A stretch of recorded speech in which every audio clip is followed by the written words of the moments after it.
हमारी कौम के पीठ में खंजर घोंपने का सिलसिला जारी होता है और आज जो नया एक कैंसर बनकर आया है उसका नाम डॉक्टर विवेक भिंद्रा है। अरे विवेक भिंद्रा, मैं तुझे ये कह देना चाहता हूँ, ये वार्निंग देना चाहता हूँ, तू एक हिंदुस्तान के लिए, हिंदुस्तान के सेकुलरिज्म के लिए, हिंदुस्तान की कौमी एकजहती के लिए और हिंदुस्तान की अमन व भाईचारगी के लिए तू कैंसर बन गया है।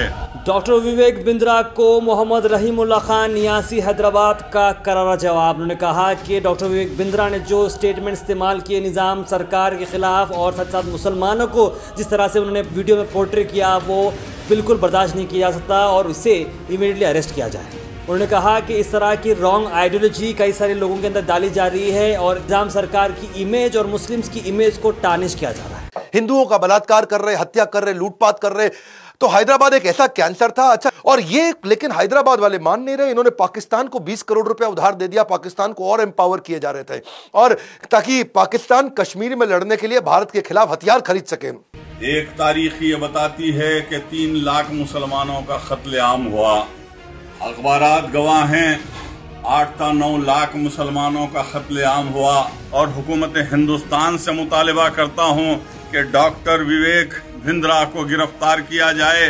1965 में चाइना से जब वार हो रही थी उस वक्त लाल बहादुर शास्त्री ने निजाम दक्कन के पास अपना दामन फैलाकर डोनेशन मांगा तो 6 टन गोल्ड दिया जिसकी लागत उस वक्त के 1500 करोड़ रुपए की होती थी। मैं डॉक्टर विवेक भिंद्रा से कहूंगा, अरे हिंदुस्तान को बचाने वाले निजाम दक्कन, हिंदुस्तान को जो है हिंदुस्तान बनाने वाले निजाम दक्कन आसिफ जा साहबे, नवाब मीर उस्मान अली खान, ये कल का लौंडा डॉक्टर विवेक भिंद्रा कहता है कि निजाम सरकार कैंसर की बीमारी थे। तो मैं पूछना चाहता हूं कि आज ऐसे सरगनों को हुकूमत जिंदा क्यों छोड़ती है। आसिफ जा साहबे के शान में गुस्ताखी हैदराबाद के गय्यूर मुसलमान बर्दाश्त नहीं करेंगे। उस डॉक्टर विवेक को गिरफ्तार किया जाए और ताज़ीरात हिंद के तहत उसको जेल की सलाखों के पीछे डाला जाए। हम और सदमे के साथ आपके सामने आकर मुखातिब करने का मकसद व मंशा ये है कि डॉक्टर विवेक भिंद्रा नामी एक मलून फिर हमारे बीच आया है। वक्फे से हिंदुस्तान में हमारी कौम के पीठ में खंजर घोंपने का सिलसिला जारी होता है और आज जो नया एक कैंसर बनकर आया है उसका नाम डॉक्टर विवेक भिंद्रा है। और विवेक भिंद्रा जिसने 1948 में पुलिस एक्शन हुआ, उस पुलिस एक्शन के जुल्म और सितम को तोड़ मड़ोड़ कर पेश कर रहा है। सारी दुनिया जानती है कि सरदार पटेल ने जो जुल्म और सितम किया, अगर मौरिख तारीख लिखेगा तो ये जरूर लिखेगा 1948 में एक तारीख ये बताती है कि 3 लाख मुसलमानों का कत्लेआम हुआ। अखबारात गवाह हैं 8 से 9 लाख मुसलमानों का कत्लेआम हुआ और सारी दुनिया ने ये मंजर देखा। उस वक्त का हिंदुस्तान का होम मिनिस्टर सरदार पटेल की रास्त निगरानी में पोलो ऑपरेशन किया गया और मुसलमानों को तहस नहस कर दिया गया। और आज डॉक्टर विवेक भिंद्रा जिसने उस पुलिस एक्शन के जुल्म की कहानी को तोड़ मड़ोड़ कर पेश करते हुए साथ में ये कह रहा है निजाम दक्कन हिंदुस्तान के लिए कैंसर थे। अरे विवेक भिंद्रा, मैं तुझे ये कह देना चाहता हूँ, ये वार्निंग देना चाहता हूँ, तू एक हिंदुस्तान के लिए, हिंदुस्तान के सेकुलरिज्म के लिए, हिंदुस्तान की कौमी एकजहती के लिए और हिंदुस्तान की अमन व भाईचारगी के लिए तू कैंसर बन गया है। मैं हुकूमत तेलंगाना से और हुकूमत हिंदुस्तान से मुतालिबा करता हूं कि डॉक्टर विवेक भिंद्रा को गिरफ्तार किया जाए और उसको ये बताया जाए कि निजाम दक्कन नवाब मीर उस्मान अली खां आसिफ जा साबे ने 40 साल हुक्मरानी में ये साबित कर दिया था कि हिंदू और मुसलमानों का इत्तेहाद, भाईचारगी, गंगा जमनी तहजीब क्या होती है।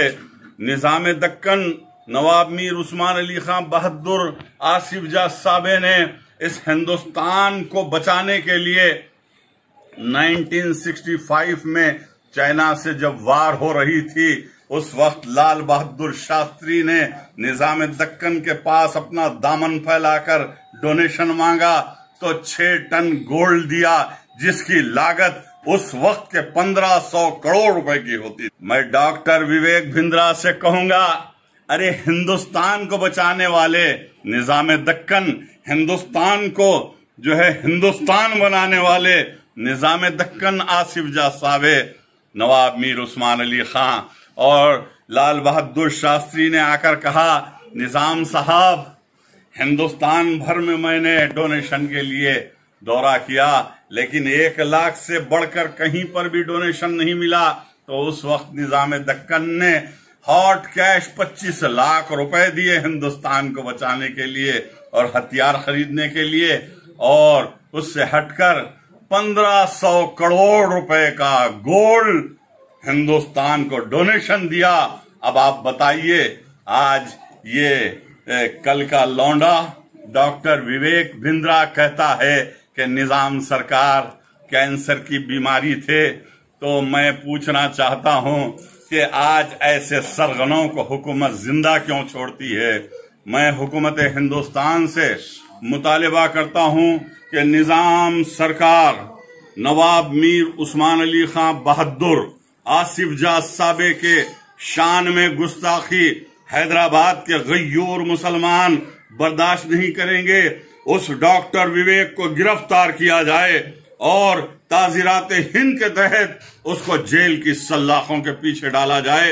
ये हिंदुस्तान के मुसलमानों का पुरजोर मुतालिबा है, हैदराबाद के गय्यूर मुसलमानों का मुतालिबा है, वरना निजाम दक्कन की जो है हद तक इज्जत पर जो है हम दावा भी करेंगे। और जो है निजाम सरकार की हुक्मरानी एक हिंदुस्तान की एक मशहूर हुक्मरानी थी, और निजाम दक्कन ने 40 साल तक जो हुक्मरानी की, एक रहमदिल रियाया परवर बादशाह थे, जिन्होंने जो है हिंदू और मुसलमानों को भाई भाई गंगा जमनी तहजीब को लेकर चला, जिसने 80 मुकामात पर मनादिर और मसाजिद को एक साथ तामीर करवाया। अगर मौर्ख हिंदुस्तान की तारीख पर लिखेगा तो निजाम दक्कन जैसा मुहिब्बे वतन बादशाह नहीं मिलेगा। मैं डॉक्टर विवेक को फांसी देने का मुतालिबा करता हूं और हिंदुस्तान की हुकूमत होश में आए। और मैं साथ ही साथ मेरे डायनामिक चीफ मिनिस्टर, तेलंगाना के महात्मा चीफ मिनिस्टर, तेलंगाना के गांधी चीफ मिनिस्टर, सेकुलर और dynamic chief minister Kalvakuntla Chandrashekar Rao साहब से दर्दमंदाना अपील करता हूं कि ये जो वीडियो डॉक्टर विवेक भिंद्रा का वायरल हो रहा है उस पर पाबंदी लगाई जाए और तेलंगाना हुकूमत की जानिब से डॉक्टर विवेक को गिरफ्तार करते हुए सलाखों के पीछे डाला जाए, क्योंकि निजाम दक्कन की इज्जत तेलंगाना की इज्जत है। निजाम दक्कन जो है निजाम सरकार की देन है। आज हमारे हरदिल अजीज चीफ मिनिस्टर KCR साहब निजाम सरकार की हुक्मरानी पर, निजाम सरकार की जो है 40 साल हुक्मरानी की सताइश करते हैं। मैं कल्वाकुंटला चंद्रशेखर राव साहब से दर्दमंदाना अपील करता हूं कि डॉक्टर विवेक को फौरी गिरफ्तार करने के लिए इक़दाम किए जाएं।